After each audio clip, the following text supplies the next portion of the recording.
अस्सलाम वालेकुम जी। मैं डॉक्टर नसीम अराइन जी फ्राम छत्ता पहौड़। साडी अज दी रैमडी इंतहाई अहम रैमडी आ जिहड़ी कि मर्दां वास्ते तोहफा खुदाबंदी गिनी जा सकदी आ।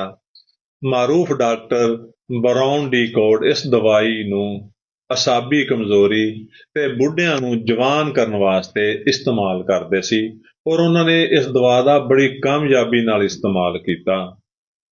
ਤੇ ਦੋਸਤੋ ਇਹ ਦਵਾਈ ਵਾਕਿਆ ਹੀ ਅਸਾਬੀ ਕਮਜ਼ੋਰੀ ਨੂੰ ਵੀ ਠੀਕ ਕਰਦੀ ਆ ਔਰ ਬੁੱਢਿਆਂ ਨੂੰ ਵੀ ਜਵਾਨ ਕਰ ਦਿੰਦੀ ਆ। ਤੇ ਦੋਸਤੋ ਇਹ ਦਵਾਈ ਐਲੋਪੈਥਿਕ ਡਾਕਟਰ ਵੀ ਇਸਤੇਮਾਲ ਕਰਦੇ ਨੇ, ਹੋਮਿਓਪੈਥਿਕ ਡਾਕਟਰ ਵੀ ਇਸਤੇਮਾਲ ਕਰਦੇ ਨੇ।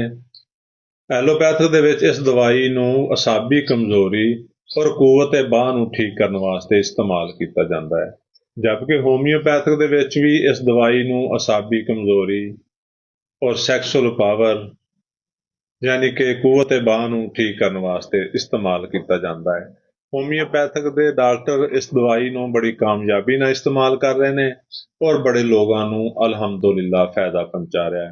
अच्छा दोस्तों, अगर कोई मेरा भाई ऐसा है जिहड़ा उम्र के लिहाज नाल हिसाबी तौर पर कमज़ोर हो गया है या 40 साल तो बाद उहदी सैक्सुअल पावर कम हो गई आ, उहदी कुवत बाह घट गई आ और वो अपने वाइफ दे हकूक पूरे नहीं कर सकता और वो बहुत सारे डॉक्टरां हकीमां तो दवाइयां लै लै के थक चुकिया वा। उन्होंने चाहिए है कि ये दवाई कुछ अरसा इस्तेमाल करे। उम्मीद है कि वो बेहतरीन तरीके नाल ये दवाई दी वर्किंग नाल ठीक हो जाएगा। तो दोस्तों ये दवाई कुवत दा एक खजाना है, खास तौर पे कुवत बाह दा और पट्ठियां दी कमजोरी दा।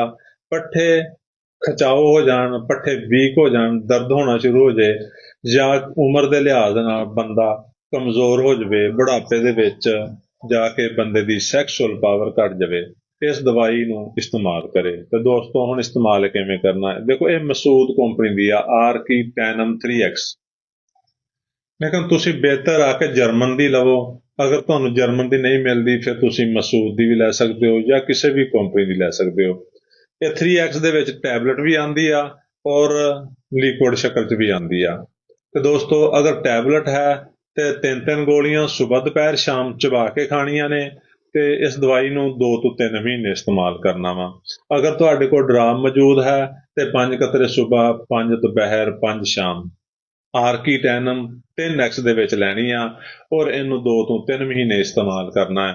फिर तुसी देखना तुहाडी सेहत च कितनी तब्दीली आउंदी आ, तुसी किन्ने फिट हो गए हो और असाबी दे कमजोरी दे नाल नाल तुहाडी मर्दाना कमजोरी भी ठीक हो गई आ, तुहाडी सैक्सुअल पावर भी वध गई आ और तुसी खुद नूं जवान महसूस करन लग पे हो। साडी वीडियो नूं लाइक ते शेयर करो ताकि वीडियो होर लोगों तक पहुंचे और उन्हां दा भी फायदा होवे। शुक्रिया। अल्लाह हाफ़िज़।